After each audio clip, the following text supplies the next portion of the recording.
یار 100 پہ نا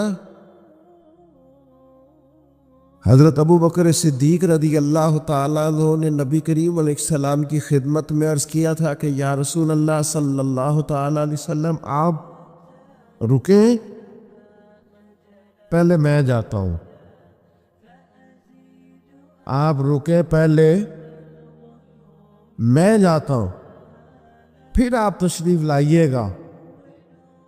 تو وہ فرماتے ہیں کہ یہ بات اس بات کی طرف اشارہ ہے کہ جس دل میں ابو بکر صدیق پہلے آئے وہیں حضور تشریف لایا کرتے. اگر جناب صدیق نہ آئے تو پھر حضور بھی. وہ فرماتے ہیں نبی پاک علیہ السلام نے چونکہ کبھی کسی کا احسان رکھا نہیں، حضور نے فرمایا چل ٹھیک ہو گیا، ابو بکر سودا کر لیتے. گویا زبان حال سے سودا ہو گیا. غار میں پہلے صدیق گئے اور پھر حضور آئے، اور مزار میں پہلے حضور گئے پھر صدیق آئے. فرمایا جا تجھے بدلا دی. حضرت ابو بکر صدیق رضی اللہ تعالیٰ عنہ وہ خوبصورت آدمی ہیں جنہوں نے اپنا اعتماد بنایا تو بنایا کہاں؟ امام الانبیاء کی بارگاہ میں. اور میں حیران ہوتا ہوں کہ یہ کس طرح کا سونا سا بندہ ہے جس پر نبی پاک نے اعتماد کیا اور سب سے زیادہ کیا. اور وہ چیزیں جو مطلب بندہ کہتا ہے نا کہ یار یہ مطلب یہ تو میری پراپرٹی ہے، یہ سارا کچھ، اس طرح کا حضور کا رویہ. حضرت صدیق اکبر بھی موجود نہیں، حضرت عمر بھی موجود نہیں. ایک بندے نے آ کے عرض کی یا رسول اللہ صلی اللہ علیہ وسلم ایک عجیب واقعہ ہوا ہے، یہ بخاری میں ہے. حضور ایک عجیب واقعہ ہوا ہے، ایک بندہ بیل پہ سوار ہوا ہے، بیل بول پڑا ہے. بیل نے اس کو بول کے کہا ہے کہ بھئی میں نا ہل چلانے کے لیے ہوں، کھیتی باڑی کے لیے ہوں، میں سواری کے لیے نہیں، سواری کے لیے دوسرے جانور ہوتے ہیں. آپ کو پتہ ہے سواری گھوڑے پہ ہوتی ہے، اونٹ پہ ہوتی ہے، تو میں کوئی سواری کے لیے نہیں، میں تو ہل کے لیے ہوں. وہ بول پڑا ہے. پوچھنا چاہتا تھا حضور یہ بات ماننے والی ہے؟ پوچھنا چاہتا تھا. وہاں نہ حضرت ابو بکر ہے نہ حضرت عمر ہے. حضور کیا فرماتے ہیں؟ فرمایا میں بھی مانتا ہوں، ابو بکر بھی مانتا ہے، عمر بھی مانتا ہے. اللہ چاہے تو بیل بول سکتا ہے، میں بھی مانتا ہوں، ابو بکر بھی مانتا ہے، عمر بھی مانتا ہے. اس کا کیا مطلب ہے؟ شارحین حدیث کہتے ہیں اس کا مطلب یہ ہے حضور بتانا چاہ رہے ہیں جو میں کہہ دوں نا یہ دونوں فوراً ہی مان جاتے ہیں. یہ اعتبار ہے عزیز بھائی. حضرت صدیق اکبر کا جو انداز ہے نا، میں آپ کو عرض کروں، خانقاہوں پہ غریب لوگ، آستانوں پہ غریب لوگ، مساجد میں غریب لوگ، میلاد کی محفل میں غریب لوگ. اقبال نے بہت پہلے کہا تھا کہ آ کے صف آرا جو ہوتے ہیں تو غریب، اور نام لیتا ہے گھر کوئی ہمارا تو غریب. یہ غریب لوگ ہیں جو آ کے یہاں اللہ اللہ کرتے. عمراء تو اپنی دولتوں میں اور بڑی بڑی دعوتوں میں اور بڑے بڑے معاملات میں مصروف رہتے. حضرت صدیق اکبر امیر آدمی تھے اور ان کا بڑا نام تھا، جانے جاتے تھے. جب انہوں نے کلمہ پڑھا نا، ہلچل مچ گئی کہ ابو بکر کلمہ پڑھ گئے. یہ جو آیت میں نے تلاوت کی ہے نا وَاتَّبِعْ سَبِيلَ مَنْ أَنَابَ إِلَيَّ، اس آیت کی تفسیر میں علامہ سید محمود آلوسی اندلسی رحمۃ اللہ علیہ صاحب تفسیر روح المعانی نے لکھا ہے کہ یہ جو اللہ فرماتے ہیں نا اس کے پیچھے چل جو میری راہ لایا. یہ آیت کب نازل ہوئی؟ فرماتے ہیں حضرت صدیق اکبر نے کلمہ پڑھا تو جنگل کی آگ کی طرح خبر پھیل گئی، ہر کونے میں باتیں ہونے. ابو بکر بھی کلمہ پڑھ گئے. سنا، بڑا تاجر سردار اپنے قبیلے کا مالدار بندہ ابو بکر. حضرت ابو بکر صدیق رضی اللہ تعالیٰ عنہ اتنے بڑا نام رکھتے تھے. اب انہوں نے جب کلمہ پڑھا نا تو ان کے جو دوست تاجر تھے نا، بڑے بڑے لوگ جنہوں نے اونٹ رکھے ہوں، ان کے دروازے بھی اونچے ہی ہوتے ہیں، تو اونچے دروازوں سے اونچے لوگ ہی آتے ہیں۔ اونچے اونچے لوگ ان کے دوست تھے۔ کون؟ سب سے امیر آدمی حضرت عبد الرحمن ابن عوف، مکے کے بہترین تاجر حضرت عثمان غنی، حضرت زبیر بن عوام، حضرت سعید بن زید، حضرت طلحہ بن عبید اللہ، یہ ان کے دوستوں کی جماعت تھی۔ یہ سارے اکٹھے ہو کے نا تو تصدیق کرنے گئے، جا کے کہنے لگے ابو بکر آپ نے کلمہ پڑھ لیا سنا ہے؟ آپ فرمانے لگے سادہ تو نہیں نا اس سوال کا جواب، یہ کوئی عام کسی کا ذکر تو نہیں نا کہ میں فٹافٹ کر دوں ذرا بیٹھ جاؤ۔ یہ بات کہ آپ میرے دل آمنہ کے لال کی باتیں کرے، ذرا بیٹھو نا، تسلی سے بیٹھو۔ بیٹھ گئے۔ حضرت صدیق اکبر نے بات شروع کی، انہوں نے نا کلام شروع کیا تو اس میں والہانہ پن اتنا تھا، پیار اتنا تھا۔ انہوں نے حضور کا تذکرہ یوں کیا، کبھی اخلاق کی بات، کبھی کردار کی بات، کبھی تعلیم کی سچائی کی بات، کبھی زبان کی صداقت کی بات، کبھی لفظوں کی رعنائی کی بات، کبھی نبی پاک نے جو حقوق بتائے ان کا ذکر۔ اس انداز میں حضور کا ذکر کیا کہ وہ جو تصدیق کرنے آئے تھے نا کہ آپ نے کلمہ پڑھا کہ نہیں پڑھا، وہ سارے بھی کلمہ پڑھ کے مسلمان ہو گئے۔ وہ بھی سارے سودا لینے کے لیے بازار گئے ہم، اور ہاتھ اس کے بکے جس کے خریدار گئے ہم۔ وہ بھی سارے حضور کی بارگاہ میں آ گئے حضرت صدیق کے ساتھ اور کلمہ پڑھ گئے۔ یہ جو اعتماد ہے نا حضرت صدیق اکبر کو حاصل، نبی پاک کا اعتماد، یہ ہمیں بتاتا ہے کہ دنیا میں قیمتی چیز اعتماد ہے۔ یعنی آپ پر کوئی اعتماد کرتا ہے کہ نہیں؟ غریبی آ گیا نا، اتنا مشکل مسئلہ نہیں، حالات اوپر نیچے ہوتے رہتے، لیکن آپ کا اعتماد کس طرح کا ہے؟ سوسائٹی میں آپ کو کس نام سے جانا جاتا ہے؟ آپ کے اپنے کیا رائے رکھتے ہیں آپ کے بارے میں؟ ان کا یہ خیال ہے کہ یہ بندہ قابل اعتماد نہیں، یہ ہر جماعت کا ہی ممبر ہے، ہر گروپ کا ہی بندہ ہے، ادھر بھی ہے ادھر بھی ہے، وہاں بھی ہے یہاں بھی ہے۔ تو آپ اگر با اعتماد نہیں تو پھر کچھ بھی نہیں، اور اگر آپ کا اعتماد ہے تو پھر بڑا مزیدار ہوتا ہے وہ آدمی جو غریبی میں بھی ساتھ ہو، امیری میں بھی ساتھ ہو، شہرت میں بھی ساتھ ہو، گمنامی میں بھی ساتھ ہو۔ وہ بڑا کمال شخص ہوتا ہے۔ وہ ایک درویش کہا کرتے تھے حضرت صدیق اکبر کا کمال یہ ہے کہ انہوں نے یاری تو مکے میں لگائی تھی، یاری لائی سانے مکے چ تے جوان کرائی سانے بدر چ تے نال نبھائی نے قبر چ، پانی پر نہ سہیلیاں تے رنگا رنگ کڑے، اسی تے پھر پریا اس دا ہی جانیے جس دا توڑ چڑھے۔ ایک ایسی عجیب دوستی، ایک قبر تک ساتھ۔ کیا مقدر ہے صدیق و فاروق کے، جن کے گھر رحمتوں کے خزینے میں۔ حضرت ابو بکر صدیق پر اعتماد کیا گیا، پیار کیا گیا، حضور نے ان کو نوازا۔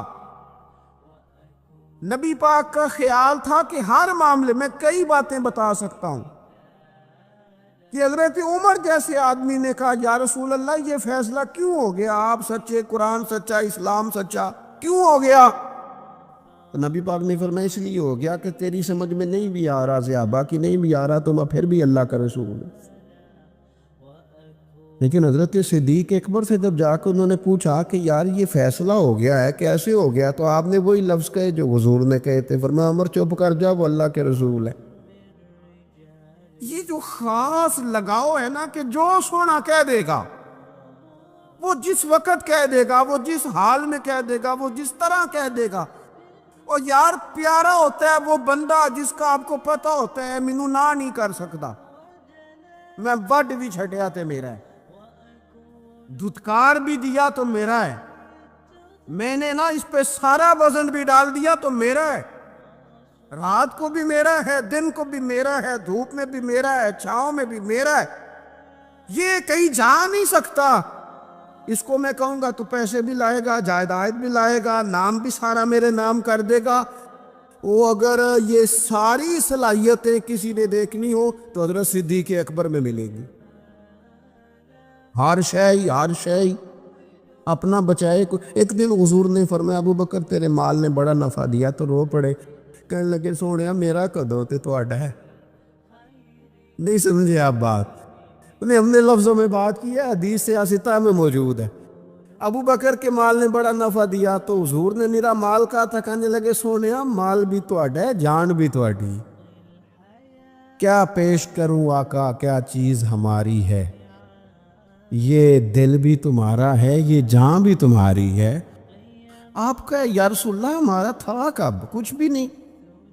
نبی کریم صلی اللہ علیہ وسلم کا جو خاص اعتماد ہے نا، جو خاص حضور سید عالم علیہ السلام کا پیار ہے. صحیح بخاری میں ایک حدیث ہے بڑی انوکھی. ایک عورت آئی حضور کی خدمت میں. اس نے نا کوئی حاجت سرکار کی بارگاہ میں عرض کی تو نبی پاک صلی اللہ علیہ وسلم نے اس سے کہا دوبارہ آنا. خواتین نا بعضوں کا زیادہ گہرائی میں اتر کے بات کرتی ہیں. اس نے بھی ذرا گہرائی میں اتر کے سوال کیا. کہنے لگی یا رسول اللہ اگر میں آئی اور وقت جدائی کا ہوا، آپ ملے نہ، ملاقات نہ ہو سکی تو حضور پھر کیا کروں؟ نبی کریم علیہ السلام نے فوراً فرمایا میں نہ تجھ سے ملا نا، اگر تو ابو بکر صدیق تو ملے گا نا. آپ کو ابو بکر صدیق تو ملیں گے نا، ان سے ملاقات کر لینا. خاص نبی پاک صلی اللہ تعالی علیہ وسلم نے نا اعتماد کیا حضرت صدیق اکبر پر، اور گہرا. اور حضور کی نا یہ خواہش تھی کہ ابو بکر صدیق سے ساری امت پیار کرے. حضور نے فرمایا ابو بکر کے مال نے مجھے بڑا نفع دیا، انہوں نے اپنی جان کے ساتھ میرے ساتھ بڑی وفاداری کی. امام سیوطی حدیث لائے ہیں، حضور نے فرمایا ابو بکر سے پیار کرنا اور ابو بکر کا شکریہ ادا کرنا میری ساری امت کے لیے ضروری ہے. کیا ہی اچھا ہو کہ 22 جمادی الثانی کو چھٹی ہو حضرت صدیق اکبر کے نام. گلی گلی نیچے سے لے کر اوپر تک حضرت صدیق اکبر کے نام کی کانفرنسیں ہو. لوگوں کو حضرت صدیق اکبر کی روشن تعلیمات سے، کردار سے، سوانے سے، سیرت سے آگاہی ہو. کیا ہی اچھا ہو کہ حضرت صدیق اکبر رضی اللہ تعالیٰ عنہ کا عنوان سیرت ہماری درسی کتابوں میں شامل ہو. یہ جو خود غرضی کا دور آیا ہے، بے وفائی کا دور آیا، یہ جو اپنے حصے کا لالچ بٹورنے کا دور آیا ہے، اس دور میں ضرورت زیادہ بڑھ گئی ہے کہ حضرت صدیق اکبر کا ذکر کیا جائے. اگر وفاؤں کے عنوان مرتب کر کے کوئی دنیا کو دینا چاہے تو حضرت صدیق اکبر کی زندگی مرتب کر کے دے، تاکہ لوگ اپنی طبیعتوں کے اندر وفا لا سکیں، پیار لا سکیں، محبت لا سکیں. یہ بہت ضروری ہے. اللہ کرے ہماری حکومتوں کی ادھر بھی توجہ جائے. اور چلیں حکومتوں کی تو توجہ جو جانی ہے سو جانی ہے. 22 جمادی الثانی کو ہم سب کو تو ان کا دن منانا چاہیے کہ نہیں منانا چاہیے؟ گھر گھر ان کا ذکر ہونا چاہیے کہ نہیں ہونا چاہیے؟ ان کا تذکرے سے ہماری اولادوں کے دلوں کو ہمیں منور کرنا چاہیے کہ نہیں کرنا چاہیے؟ جگہ جگہ ان کا ذکر ہو. کس لیے ہو؟ کہ حضور نے فرمایا کہ ابو بکر کا شکریہ بھی ادا کرو اور میرے ابو بکر سے محبت بھی کرو. کیوں؟ اس لیے کہ سرور کائنات صلی اللہ تعالی علیہ وآلہ وسلم نا حضرت صدیق اکبر سے بڑا پیار کرتے. بخاری شریف میں نا ایک عجب روایت ہے، انوکھا اس کا طرز ہے اور سمجھنے لائق ہے. حضرت ابو دردہ رضی اللہ تعالیٰ عنہ فرماتے ہیں کہ کسی بات میں نا حضرت عمر فاروق رضی اللہ تعالیٰ عنہ اور سیدنا ابو بکر صدیق رضی اللہ تعالیٰ عنہ کی شکر رنجی ہو گئی، اختلاف رائے ہو گیا. لوگ اکٹھے رہتے ہیں تو ہو بھی جاتا ہے. آپ فرماتے اختلاف رائے ہو گیا تو حضرت ابو بکر صدیق فرماتے ہیں کہ میں نے پہلے سخت بات کی تھی، پھر مجھے احساس ہوا تو میں نے عمر سے معافی مانگی، لیکن سیدنا عمر کے مزاج میں جلال تھا، طبیعت میں، انہوں نے معاف کرنے سے انکار کر دیا۔ حضرت صدیق اکبر وہاں سے نکلے اور سیدھے نبی کریم کی بارگاہ میں حاضر ہوئے۔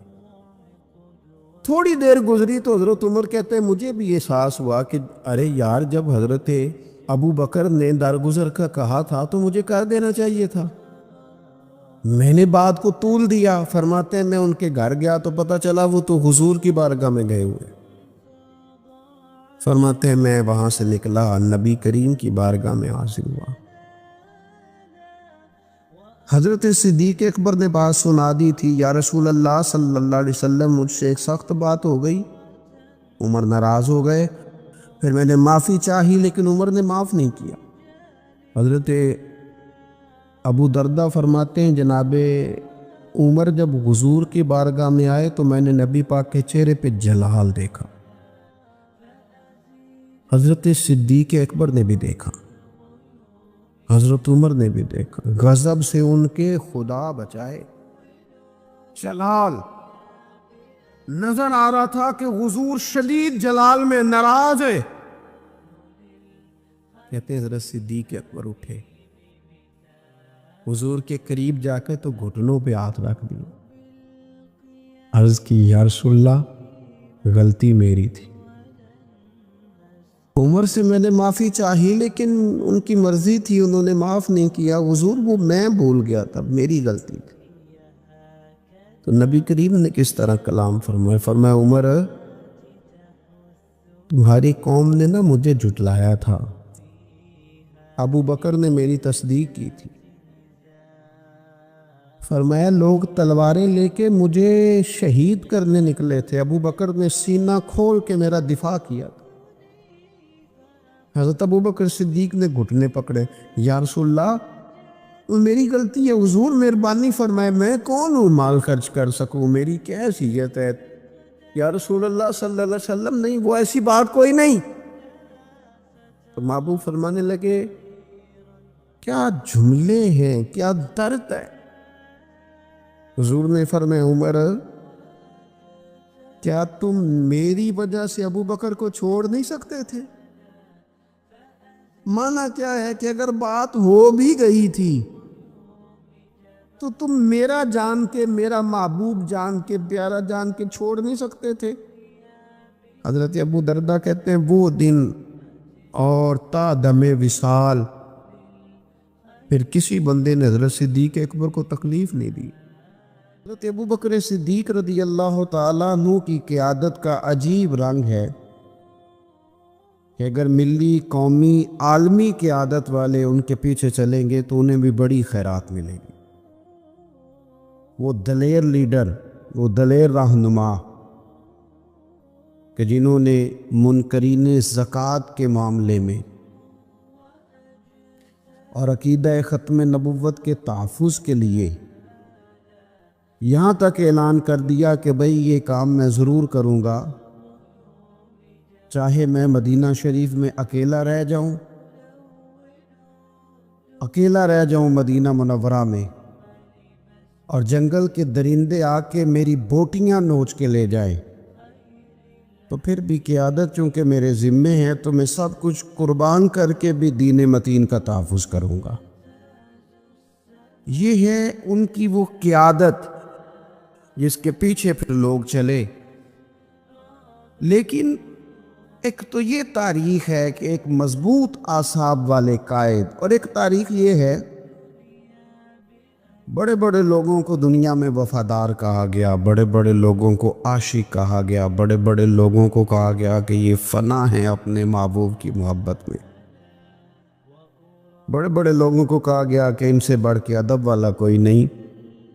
لیکن تاریخ لکھنے والے اور قوموں کے حالات قلم بند کرنے والے اور لوگوں کو ادب کا، عشق کا، وفا کا پیغام دینے والے جب بھی قلم اٹھاتے ہیں نا اور وفا کی وہ حد تک جانے لگتے ہیں تو انہیں سب سے پہلے جو نام نظر آتا ہے وہ حضرت ابو بکر صدیق کا ہے۔ وفا بھی ختم ہے، ادب بھی ختم ہے، عشق بھی ختم ہے۔ کوئی دنیا کی تاریخ جس میں ادب لکھا جائے گا وہ محتاج رہے گی کہ اسے خیرات صرف حضرت صدیق اکبر کے دروازے سے ملے گی۔ وفاداری ہو، ادب ہو، عشق ہو، جانثاری ہو، یہ لوگ بڑا کچھ دیکھ داکھ کے چلتے ہیں، لیکن اقبال جیسے لوگ کہنے لگے، وہ کہنے لگے جس بندے نے ختم کر دی ہے نا بات، ختم بس کر دی کہ اس سے آگے ہماری کائنات ختم ہو جاتی ہے، بس وہ جناب صدیق اکبر کی ذات ہے۔ انہوں نے لوگوں کو بتایا کہ ہماری دنیا شروع بھی مدینے والے محبوب کے قدموں سے ہوتی ہے اور ختم بھی مدینے والے محبوب کے قدموں سے۔ صدیق کے لیے ہے خدا کا رسول اور بس، ختم ہو گئی بات۔ تو حضرت ابو بکر صدیق رضی اللہ تعالیٰ عنہ کی زندگی کو پڑھنا، ان کے احوال کو جاننا، ادب والے لوگوں کے لیے، عشق والے لوگوں کے لیے، اتباع والے لوگوں کے لیے، سید عالم میرے پیارے حبیب صلی اللہ علیہ وسلم کے نقش قدم چلنے والے لوگوں کے لیے بڑا ہی ضروری ہے۔ وہ جتنی دیر تک حضرت صدیق اکبر رضی اللہ تعالیٰ عنہ کو پڑھیں گے نہیں، سمجھیں گے نہیں، اتنی دیر تک پتہ نہیں چلے گا کہ حضور کا ادب کیسے کرنا ہے، حضور کی اتباع کیسے کرنی اور محبوب سے محبت کیسے کرنی۔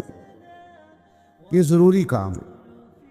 قرآن مجید فرقان حمید میں اللہ کریم نے ارشاد فرمایا، سورہ لقمان کے اندر فرمایا وَاتَّبِعْ سَبِيلَ مَنْ أَنَابَ إِلَيَّ، فرمایا کہ اس کے رستے پہ چلو، اس کی راہ پہ چلو جو میری طرف رجوع لایا ہے، جس نے میری طرف رجوع کیا اس کے پیچھے چلو۔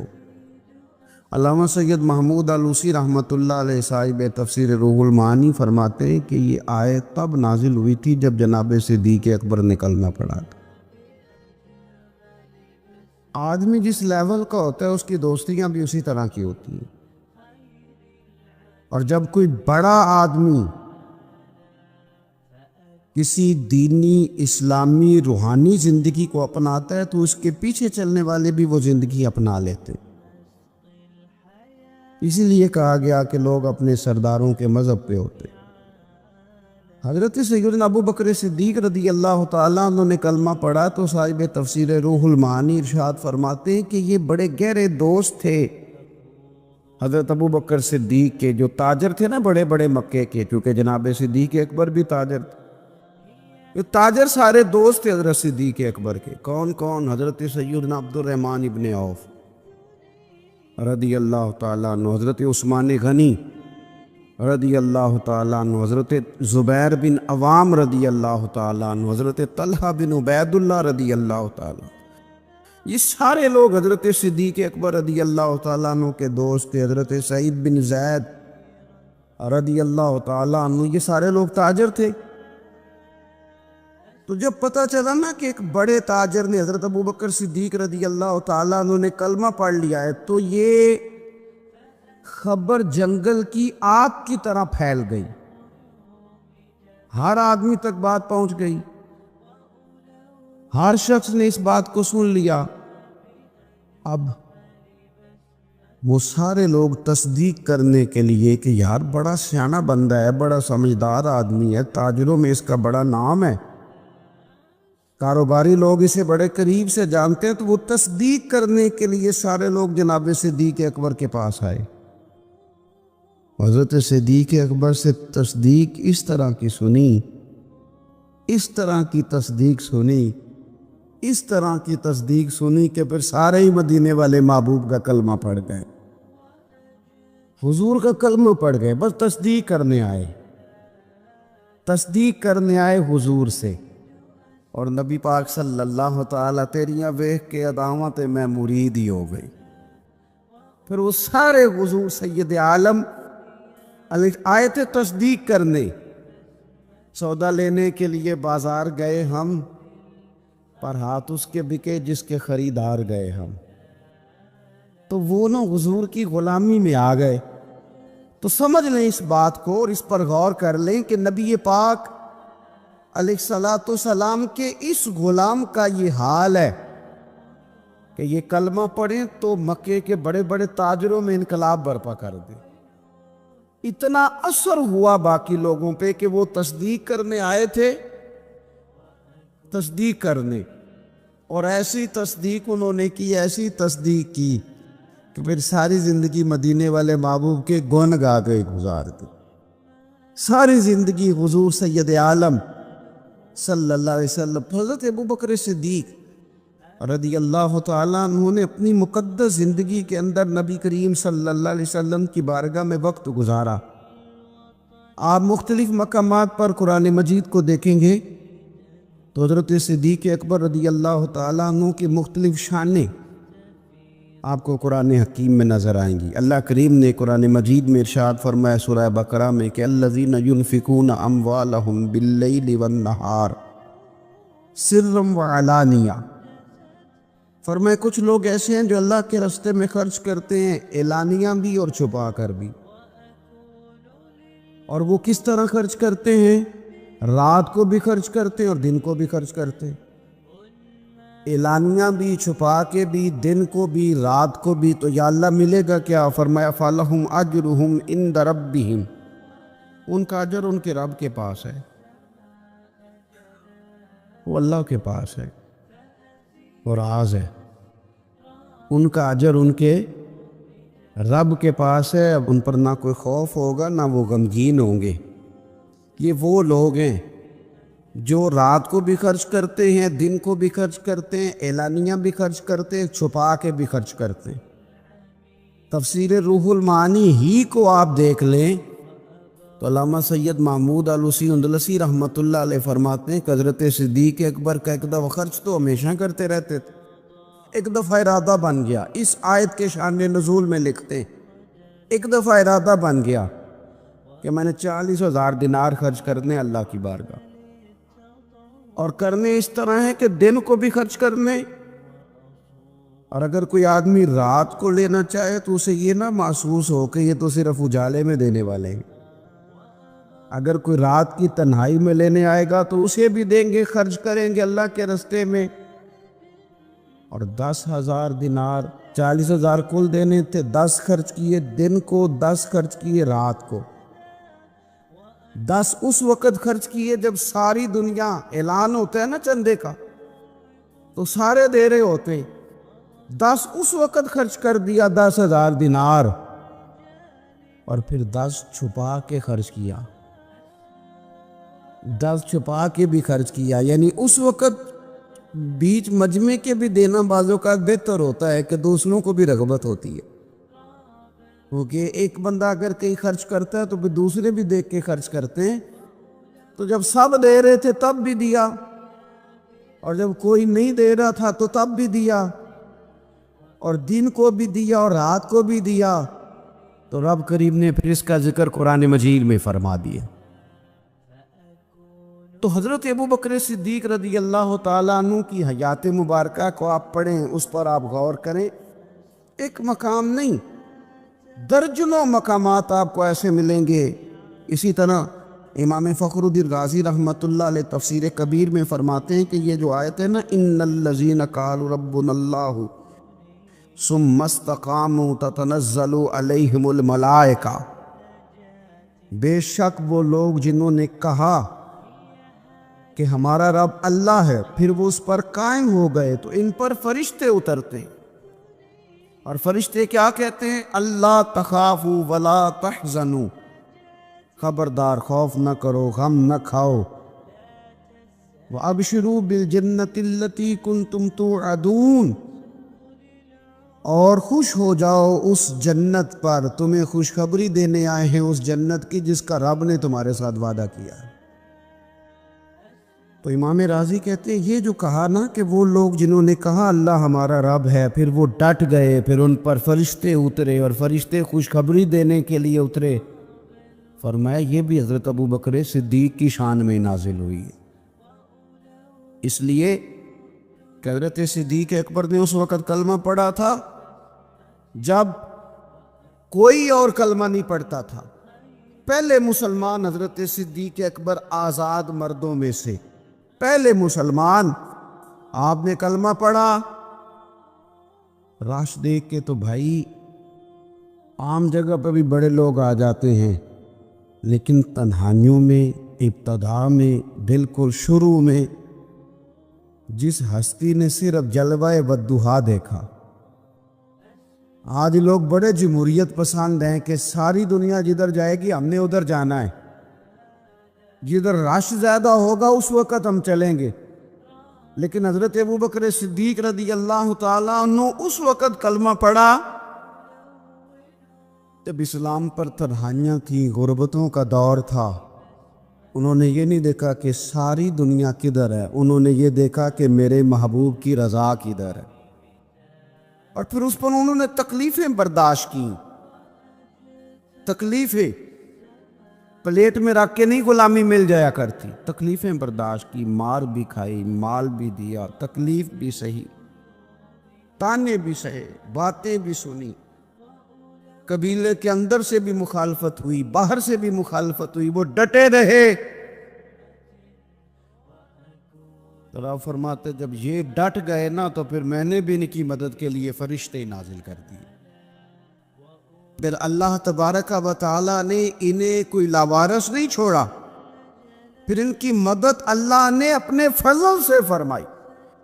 حضرت صدیق اکبر رضی اللہ تعالیٰ عنہ کی مقدس حیات مبارکہ، اس پر بے شمار فضائل میں آپ کو احادیث ملیں گی، بے شمار آپ کو آیات بینات ملیں گی۔ سمجھنے کی چیز یہ ہے ان کی زندگی کو دیکھا جائے، پڑھا جائے۔ میں نے بڑا غور کیا ہے، جتنا کو میرا محدود سا مطالعہ ہے، جتنا کو میں فہم اور علم رکھتا ہوں، میں نے بڑا غور کیا ہے اور بڑی باریکی سے کیا ہے، اور ان کی زندگی کے شب و روز کو بار بار پڑھا ہے۔ اور وہ جتنے پیچ و تاب ہیں، ہجرت سے لے کر بدر تک اور بدر سے لے کر فتح مکہ تک، ہر میدان، ہر جگہ، ہر کوچہ، ہر نگر، ایک ہی بات سمجھ میں آئی ہے کہ جس طرح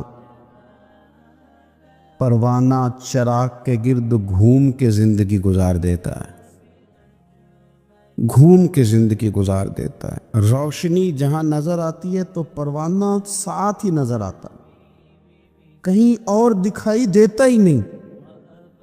اسی طرح میرے پیارے حبیب نبی کریم صلی اللہ تعالیٰ علیہ وسلم کی نبوت کی روشنی کے گرد جو پروانہ دیوانہ وار ہمیں نظر آتے ہیں، ان کا نام حضرت ابوبکر صدیق ہے۔ حضور کی رضا کو پا لینا، حضور کیا چاہتے ہیں اس چاہت کے مطابق کوشش کرنا۔ جس نے میرے نبی پاک علیہ الصلوۃ والسلام کے ساتھ عداوت رکھی، اس کے ساتھ عداوت رکھنا، اسے اپنا دشمن جاننا۔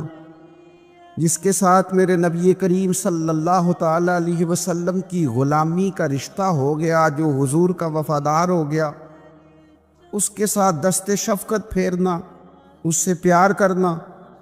حضور صلی اللہ علیہ وسلم نے خود فرمایا کہ میری امت پر سب سے زیادہ نرمی کرنے والے ابوبکر صدیق ہیں۔ اس کے ساتھ محبت کرنا، اس کے ساتھ پیار کرنا، اپنی ظاہری زندگی کو، اپنے وجود کو، اپنی خواہشات کو، اپنی اولاد کو، اپنے تعلق کو، سب کو پیچھے رکھ کے سب سے آگے اپنے محبوب کی ذات کو رکھنا۔ یہ کمال صرف حضرت صدیق اکبر ہی کو حاصل ہے۔